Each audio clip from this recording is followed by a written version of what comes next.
नमस्कार, मैं प्रद्युमन जोशीला पूरे हरियाणा प्रदेश के राजनीतिक गलियारों में एक बात की फिलहाल चर्चा है कि हरियाणा से राज्यसभा की जो 2 सीटें खाली हो रही हैं, जिनमें एक बीजेपी की जीतनी निश्चित है और अगर कांग्रेस के सब विधायकों ने साथ दिया तो एक कांग्रेस भी जीत जाएगी।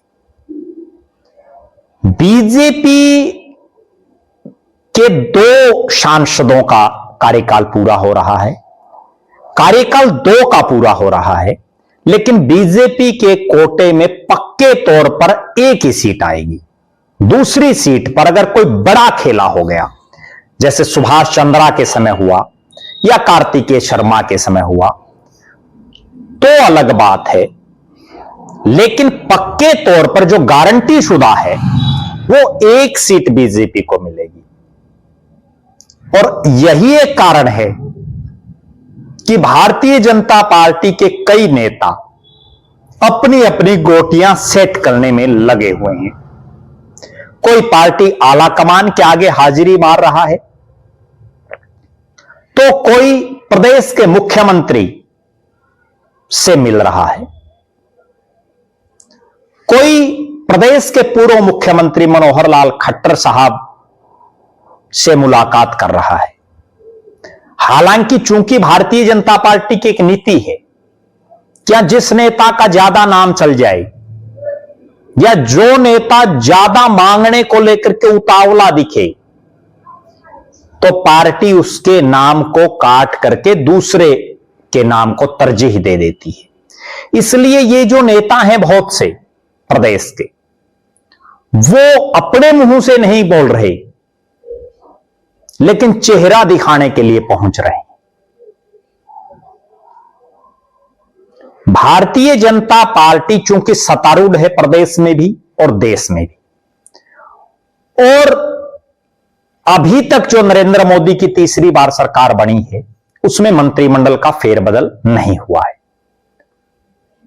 लिहाजा हो सकता है कभी ना कभी मंत्रिमंडल का फेरबदल हो और जो राज्यसभा का सांसद हरियाणा से बन करके जाए, क्या पता उसकी मंत्रिमंडल में भी लॉटरी लग जाए।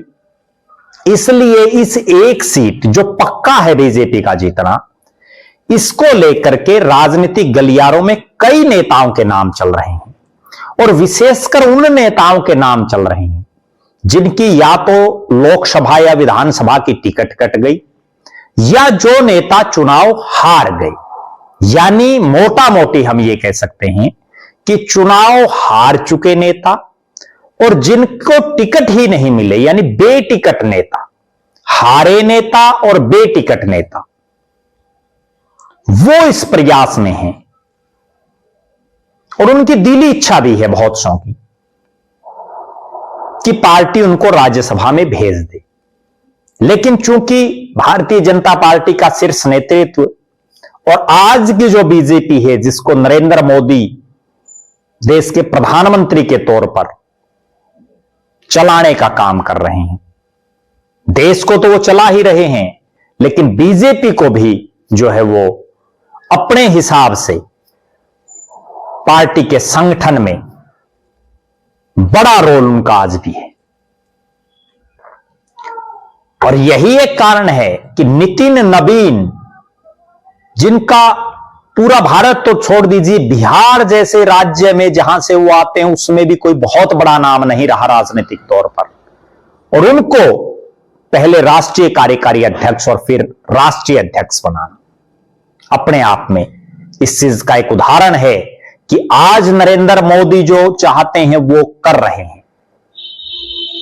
वरना तो बड़े बड़े नेताओं के नाम चले, लेकिन सब नाम चल करके रह गए, कुर्सी तक नहीं पहुंच पाए। अब राजनीतिक गलियारों में जिन नामों की चर्चा चल रही है उनमें चूंकि 2 सीटें खाली हो रही हैं, एक जाट समाज से नेत्री किरण चौधरी, वो जाट समाज से हैं, रामचंद्र जांगड़ा बैकवर्ड समाज से आते हैं, और भेजा जाना निश्चित है कि एक पर ही बीजेपी का पक्का बनेगा।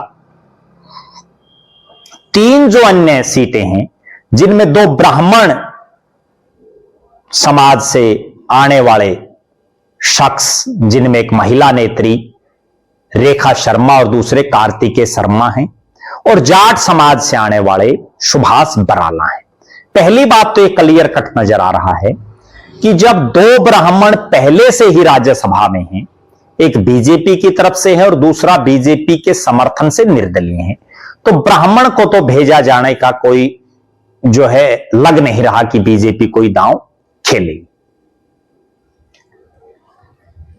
हालांकि हम जाति पाति में विश्वास नहीं रखते, लेकिन जो राजनीति है, कोई भी राजनीतिक दल हो, वो अक्सर जातीय समीकरणों के हिसाब से बहुत बार अपने प्रत्याशी तय करता है।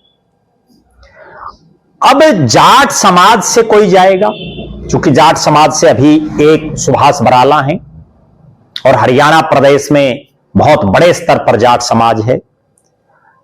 जाट समाज के कुछ एक नेता हैं जो इस लाइन में दिख रहे हैं, और उनमें सबसे बड़ा और सबसे पहला चेहरा जो नजर आ रहा है वो है लोहारू से कुछ ही वोटों से चुनाव हारे पूर्व वित्त और कृषि मंत्री जयप्रकाश जेपी दलाल।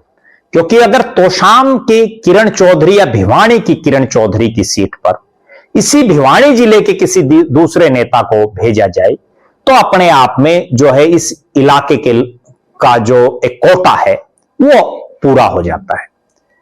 जेपी दलाल एक बड़ा चेहरा है, कृषि मंत्री के तौर पर पूरे हरियाणा प्रदेश में वो चर्चित रहे और बीजेपी आला कमान में भी उनकी अच्छी पैठ है। चौधरी बंसीलाल के परिवार से, चौधरी बंसीलाल की पार्टी से वर्षों से वो जुड़े रहे। अब भारतीय जनता पार्टी के डेडिकेटेड सिपाही के तौर पर काम कर रहे हैं। जाट समाज से 2 बड़े चेहरे और, जिनमें पूर्व प्रदेश अध्यक्ष और वर्तमान में राष्ट्रीय सचिव ओम प्रकाश धनखड़, जो खुद चुनाव हार गए बादड़ी से, और कैप्टन अभिमन्यु, जिनको पहले ना लोकसभा की टिकट मिली, विधानसभा की मिली तो हार गए, पूर्व में वित्त मंत्री भी रहे, वो एक चेहरे के तौर पर दिख रहे हैं। और इन 3 के इतर एक चेहरा जो चुपचाप रह करके पार्टी संगठन का काम करके लगातार ऊंचाइयों को छूता जा रहा है, नाम है सुरेंद्र पूनिया। प्रदेश में महामंत्री हैं, पहले हिसार के जिला के प्रधान रहे, जिला के महामंत्री रहे, किसान मोर्चा के जिला प्रधान रहे, संघ से शुरू करके और अपनी अब वो राजनीतिक फील्ड में है। सुरेंद्र पूनिया भी एक चेहरा हो सकते हैं। इसके बाद अगर पार्टी किसी पंजाबी चेहरे पर दांव लगाए तो 2 शख्स नजर आ रहे हैं। पहला, रोहतक के रामचंद्र जांगड़ा को रिप्लेस करने के लिए उन्हीं के रोहतक जिले से संबंध रखने वाले जो चौधरी भूपेंद्र सिंह हुड्डा को चुनौती दे रहे हैं वर्षों से, पूर्व मंत्री, रोहतक के पूर्व विधायक मनीष ग्रोवर एक चेहरा हो सकते हैं। मनीष ग्रोवर का इस इलाके में एक अच्छा खासा नाम है। मनोहर सरकार पार्ट 2 में उनको सुपर सीएम भी माना जाता था। मनीष ग्रोवर को बनाने से रोहतक का कोटा भी पूरा होता है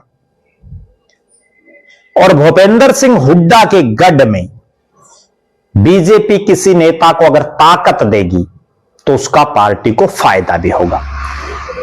मनीष ग्रोवर खुद चुनाव हार गए रोहतक से बीजेपी की टिकट पर।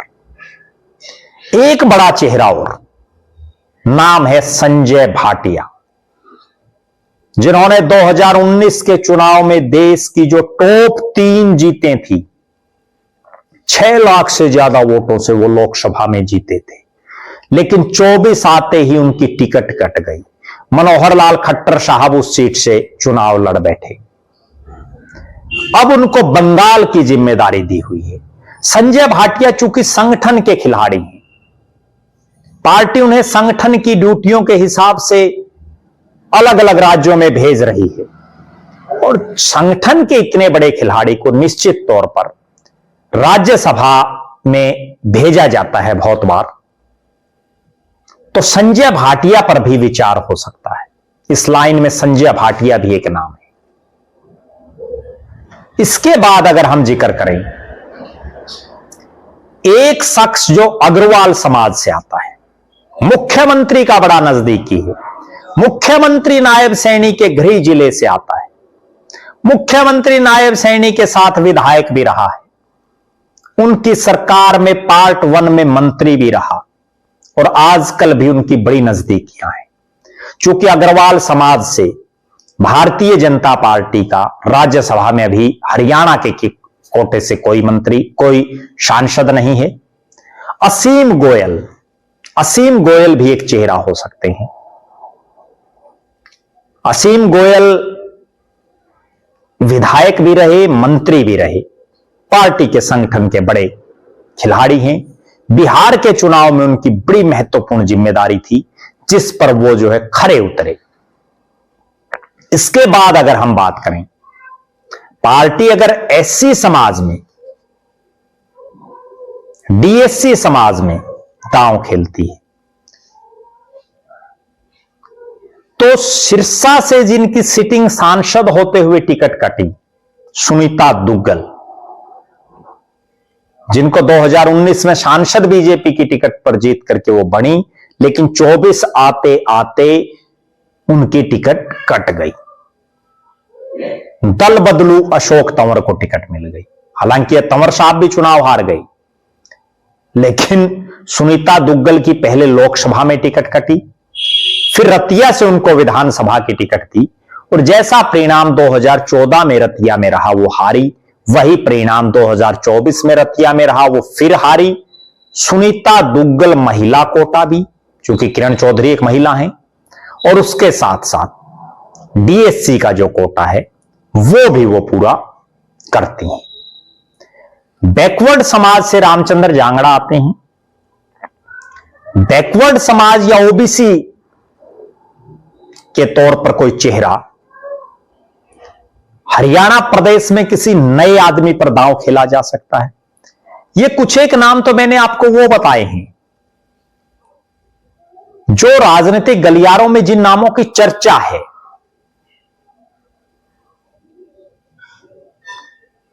एक शख्स और भी हैं, अगर जाट समाज से पार्टी भेजना चाहे तो सतीश नांदल, जो गढ़ी सापड़ा किलोई में राजनीति करते हैं, रोहतक लोकसभा में सक्रिय हैं, भूपेंद्र सिंह हुड्डा के सामने चुनाव लड़ चुके हैं, अच्छे मजबूत और दमदार शख्स हैं, वो भी एक चेहरा हो सकते हैं। इनके अलावा चूंकि भारतीय जनता पार्टी की एक प्री पार्टी रही है, वो किसी अनजान से चेहरे को भी उठा करके टिकट दे देती है। हो सकता है भारतीय जनता पार्टी किसी ऐसे चेहरे को भी मैदान में ला दे जो फिलहाल किसी लाइमलाइट में ना हो। बैकवर्ड समाज से भी वो चेहरा हो सकता है, जाट समाज से भी वो चेहरा हो सकता है, डीएससी समाज से भी वो चेहरा हो सकता है, एससी समाज से भी वो चेहरा हो सकता है, या समाज के किसी अन्य वर्ग से किसी की भी लॉटरी लग सकती है। एक दांव और भी खेला जा सकता है हरियाणा की राजनीति में। चूंकि अभी पंजाब में चुनाव होने हैं, हरियाणा के मुख्यमंत्री पंजाब में सक्रिय हैं, हो सकता है किसी पगड़ीधारी सरदार को, सिख समाज के किसी शख्स को हरियाणा से बीजेपी राज्यसभा में भेज दे, जिसका मैसेज ना केवल हरियाणा में बल्कि पंजाब तक जाए। क्योंकि हमने देखा लोकसभा के चुनाव में जो सिख मतदाता है वो बड़े तादाद में बीजेपी से रुष्ट दिख रहा था, कांग्रेस के साथ खड़ा दिख रहा था किसान आंदोलन के चलते। तो राज्यसभा जैसी सीट सिख समाज के किसी शख्स को भी दी जा सकती। आप दर्शकों की क्या राय है? आपके हिसाब से कौन होना चाहिए भारतीय जनता पार्टी का राज्यसभा का सदस्य हरियाणा प्रदेश से? अभी जो खाली होने वाली सीट है उस पर, जो आने वाले चुनाव में पार्टी के लिए फायदेमंद साबित हो। एक विशेष बात और भी हो सकती है कि किरण चौधरी और रामचंद्र जांगड़ा दोनों की सीटें खाली हो रही है। दोनों तो रिपीट नहीं हो सकते क्योंकि सीट एक बीजेपी के कोटे में जाएगी पक्कम तौर पर।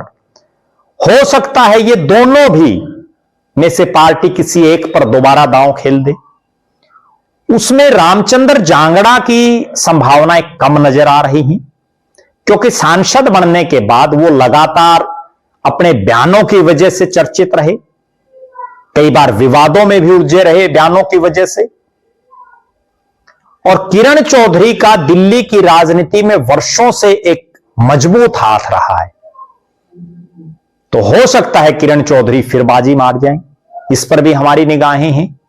आप अपनी बेबाक राय जरूर रखें कि आपकी नजर में वो कौन शख्स है जो हरियाणा से राज्यसभा में भेजने से बीजेपी को फायदा हो सकता है। बहुत बहुत धन्यवाद। आपका अपना प्रद्युमन जोशीला।